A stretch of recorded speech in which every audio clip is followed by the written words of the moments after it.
I spent yesterday creating AI versions of my face for YouTube thumbnails, but I never actually recorded the video.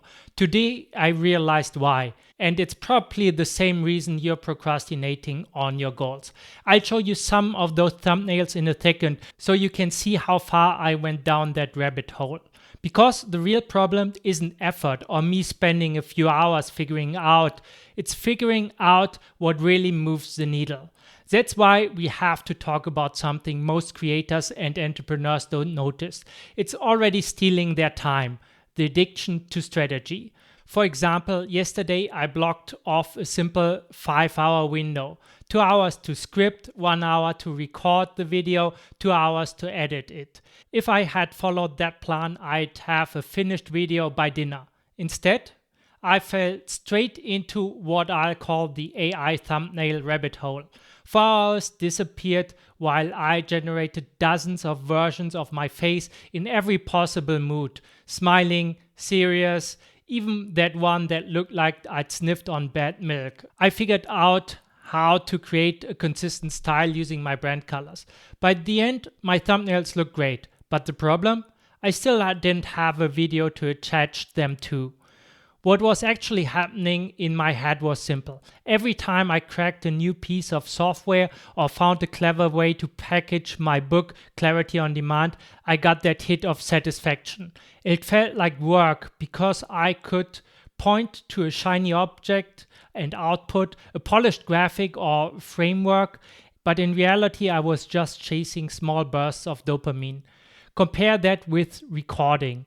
It means risking mistakes, hearing my voice back, maybe realizing my ideas weren't as sharp as I thought.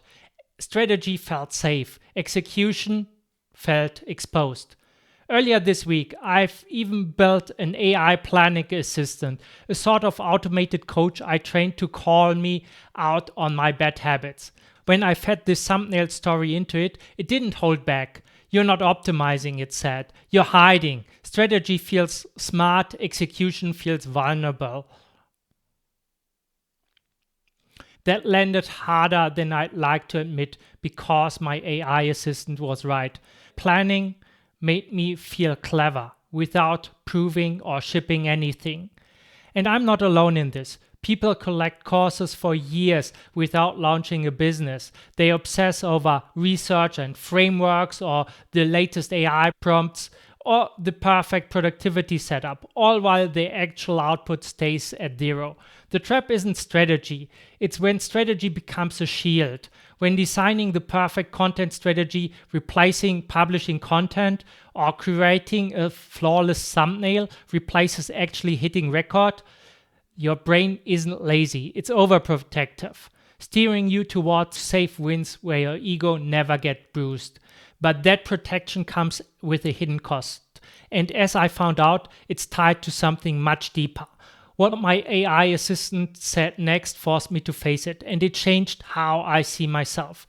The identity trap works like this. The smarter you think you are, the harder it becomes to actually prove it.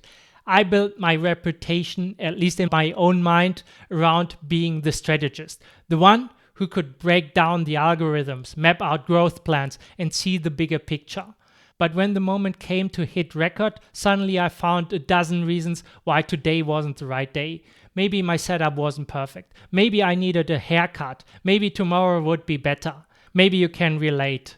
Looking back, I spent years buying courses, tools, software, instead of creating and hitting publish consistently. I convinced myself it was preparation, it was needed. But in truth, it was a way of avoiding the possibility of publishing something that revealed that I wasn't as sharp or as clever as the identity I've built in my planning felt important. But execution, it just felt like a grunt that might expose flaws and me not being perfect. And at one point today, my AI assistant cut through with it. This video is not perfect, but he created a line that stung. Your strategic insights are worthless without execution. That hit me hard because my whole identity is wrapped around being a visionary, being the kind of person who imagines $1 million funnels. People like that, at least in my story, didn't fumble with awkward takes or publish video with bad audio or imperfect like this video. They produced masterpieces, and if you cannot guarantee a masterpiece, you do not publish at all. That's the trap. Every unfinished project preserves the ego with the illusion that if you really tried, you would have crushed it. I see it with my own students too. Some paid thousands for my programs, called themselves entrepreneurs, but never shipped a product or implemented the strategy. Not because they were lazy, but because the identity protection felt safer than risking being seen as ordinary. Psychologically, it's easier to maintain the fantasy of brilliance than to risk the pain of public mediocrity. But here's the truth. The market never pays for ideas in your head. It pays for the output and results that people can use. In the last decade since I've been in online marketing, I've watched perfect strategies go broke while builders with clunky prototypes get rich. On YouTube, the ones posting consistently, even with the mediocre early videos, end up dominating people waiting to debut their perfect project.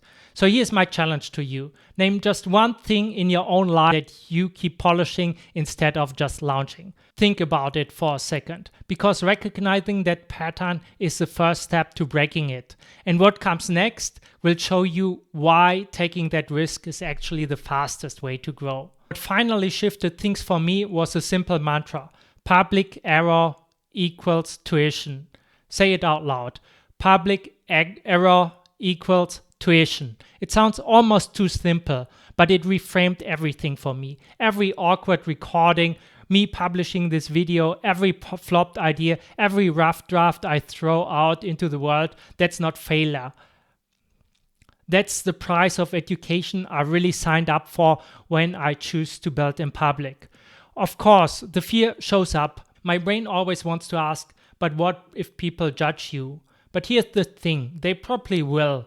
But for me, the results proved fear wrong. I made thousands of dollars in affiliate sales using some of the ugliest thumbnails you have ever seen. I mean, these were basic, like I had no clue about design, and yet they worked and people really connected with me because of my authenticity. The AI versions I create now look slicker, of course, but those early bad thumbnails still converted. Imperfect work in public beats perfect ideas stuck in private every single time. Another example, I once wrote a review of Rich Schefren's Venus Mind OS program. It costs about $1,500 and I dashed off the review in about 45 minutes, tossed a plain template image and hit publish. Later, I found out it ranked number 1 on Google and I ended up earning a $1,000 commission, all from a blog post that looked half-baked at best. At the same time, I know people who spend years researching affiliate marketing and still haven't made a dime. The difference isn't just intelligence. It was what I was willing to publish. For context, I started blogging 10 years earlier with clumsy WordPress themes I barely knew how to edit. But shipping messy work and improving over time meant I learned fast enough, so eventually this strategy would work for me and generate a profit. Here's the key. Most people treat mistakes like those losses. The tuition mindset reframes every stumble as a paid lesson. Just like learning a language, you do not get fluent by practicing in your head. You get fluent by making embarrassing mistakes in a conversation. It's the same with business. It's the same with YouTube or with writing. One public flop teaches you more than 10 private drafts. So here's your micro action. Think of one small thing you could put out this week. A blog post, a 3-minute video, anything. Commit to shipping it, even if it's ugly, because consistent, visible output is the only path to mastery. And that leads directly to the bigger truth that I want to leave you with. So here's the final takeaway. Ship more, publish less. That single shift matters because money loves speed. This is what separates people who learn and grow from the ones who stay stuck. The world is full of visionaries, of people who never shipped a thing, who just complain. The ones who win, they are the builders willing to look clumsy in public while they figure it out. And I want you to commit right now. Comment one thing you've been perfecting instead of shipping and add the exact day you release it. And if you want to learn more about me and productivity and how using AI to become more effective, subscribe and definitely watch the next video.